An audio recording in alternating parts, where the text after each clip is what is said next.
పెరగాల, irrigation పెరగాల, infrastructure పెరగాల, tourism పెరగాల, సంక్షేమం కూడా అన్ని పథకాలు జరగాలి, లోన్లు కూడా రావాలి,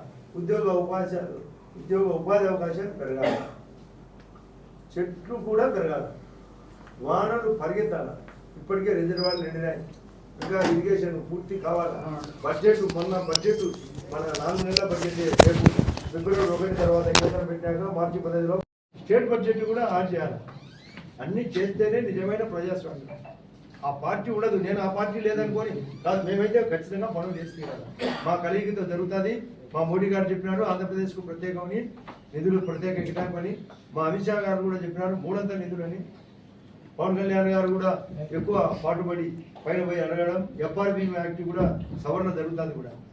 కానీ చాలా విషయాలు ఎలాంటి ఉద్దేశంతోనే ఈ రాష్ట్రంలో జరిగేది అభివృద్ధి ఏ విధంగా జరగాల, ఈ రాష్ట్రంలో ఆ దరిద్రం ఏ విధంగా పోవాలా, ఒకవైపు ఉన్నతంగా జరగాల, ఒకవైపు వైఎస్ఆర్ పార్టీ దరిద్రం పోవాలా.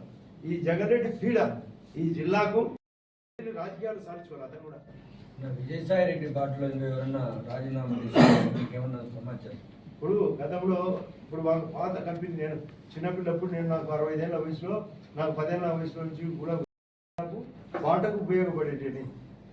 కాబట్టి పాటలో చాలా ఉంది. నాకు ఆ పాట చెప్పులు వేసుకుంటారు మన వాళ్ళందరూ పాతలు. ఈ విజయసాయి రెడ్డి పాటలో పరిగెత్తుడు ఎందుకంటే తనే లేనప్పుడు ఇదేందుకు అని ఆయన జగన్ సారు అడుక్కోవడం అంటే ఇంకా ఇంత అడుక్కుపోతుంది.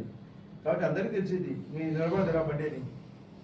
మామూలుగా ఒకటి పల్లెలో చెప్తుంటారు, డౌన్ అయినప్పుడు కారు తిరుమల నుంచి కిందికి తిరుపతికి, లేదా ముద్రూరు గోడ నుంచి కిందికి, లేదా రాయచోటి ఘాట్ నుంచి కిందికి ఫ్రంట్ టైర్ పంచర్ అయింది అనుకోండి, ఏమైతే అది బండి ఎన్ని పాటలు పడుతుందో ఎవరికి తెలియదు.